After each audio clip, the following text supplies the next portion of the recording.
everyone. Welcome back to the Talky Podcast. I'm your host, Jane, and today we're diving into job interviews. Yes, the land of awkward handshakes, fake smiles, and the longest 5 seconds of silence after someone says, "Tell me about yourself."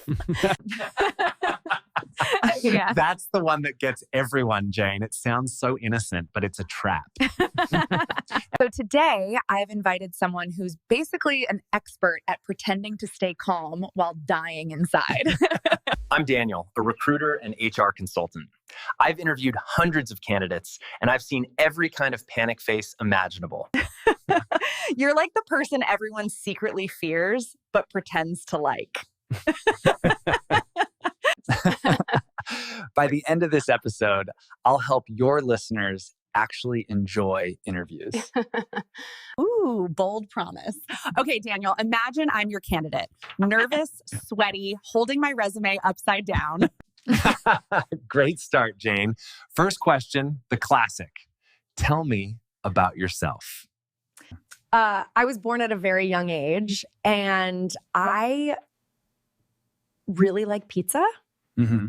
Okay, that's one way to break the ice. But what employers really want is a quick story that connects your background to the role, not your childhood trauma. Got it. So no TED Talk about my life story. Just keep it short and sweet. Nothing dramatic from childhood to adulthood. Yeah. Okay, that makes sense. Yeah. So give me an example. What does a good answer actually sound like? Try something like this. I'm an enthusiastic digital marketer with 5 years of experience helping companies grow online. I enjoy creative problem solving, and I'm excited to bring that passion to your team. Nice. Yeah. That sounds confident, but not robotic. Yeah. It feels natural. I like that. Exactly. Yeah. Keep it around 30 seconds, highlight your strengths, and finish with something forward-looking. Okay, next question, another classic. What's your biggest weakness? Let me guess. The most popular answer is still, I'm a perfectionist, right? You nailed it. If I had $1 for every perfectionist I've heard, I'd be retired by now. So what's a better answer then? Something that doesn't sound like a cliche. Pick something real, but show how you're improving it. Yeah. For example, I sometimes take on too many projects because I like to help people, but I've learned to prioritize better using task management tools. Yeah. I like that. You're honest, but you also show growth. Kind of like saying, yes, I'm human, but I'm the upgraded version. Yeah, exactly. You turn your weakness into a demonstration of self-awareness. Right. I'd say my weakness is probably coffee. Mm-hmm. If there's no coffee, I'm not functioning. That's a critical dependency, not a weakness. Yeah. All right. Point taken. Yeah. Let's move on to another tough one. The question most people really hate. Why should we hire you? The golden question. Mm-hmm. You have to sound confident, but never arrogant. Mm-hmm. Wow. So not like, because I'm amazing and you'd be lucky to have me, right? Exactly. Instead, link your skills to what the company needs. Mm-hmm. For example, talk about solving a problem they mentioned. Mm-hmm. You could say, you mentioned wanting to improve client communication. Mm-hmm. I've led projects that built strong client relationships and raised satisfaction by 30%. Mm-hmm. Oh, that's smooth. Yeah. So basically, prove your value instead of begging for a job, right? Yeah, exactly. Yeah. Employers want someone who adds solutions, not someone who just fills a chair. Mm-hmm. So saying, hire me because I'm breathing is not going to cut it then. Only if the company's really desperate. Okay, Daniel, now let's talk about those tricky ones. The tell me about a time when questions. Yeah. They always make people nervous. Behavioral questions. They're favorites for interviewers because they show how you think and act in real situations. And like, tell me about a time you faced a challenge at work. Right. I always panic and start talking about something random, like one time my cat wouldn't eat. Use the STAR method. Situation, task, action, result. It keeps your answer short and easy to follow. Ooh, star. Yeah. I like that. So if they ask me about a problem I solved, I can just follow those steps, right? Last year, our marketing campaign wasn't working. That's the situation. Yeah.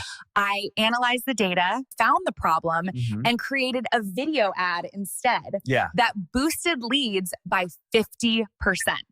Perfect. That's exactly how you turn a story into a clear, professional answer.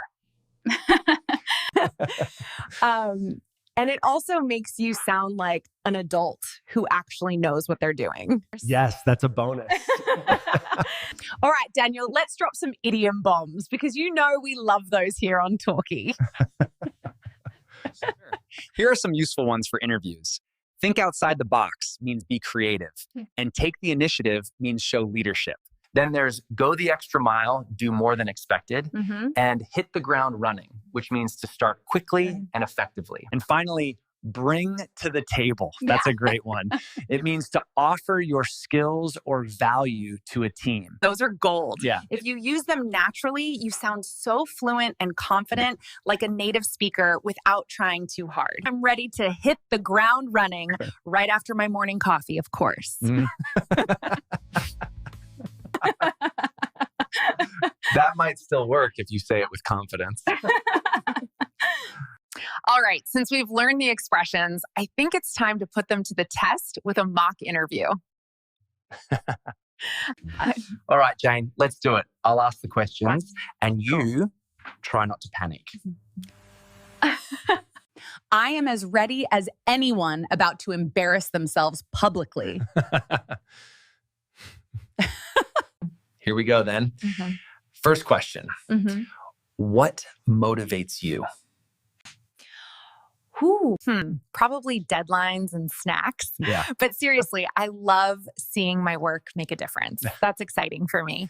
Excellent. That's genuine and positive. Shows both humor and purpose. All right, last question. Where do you see yourself in 5 years?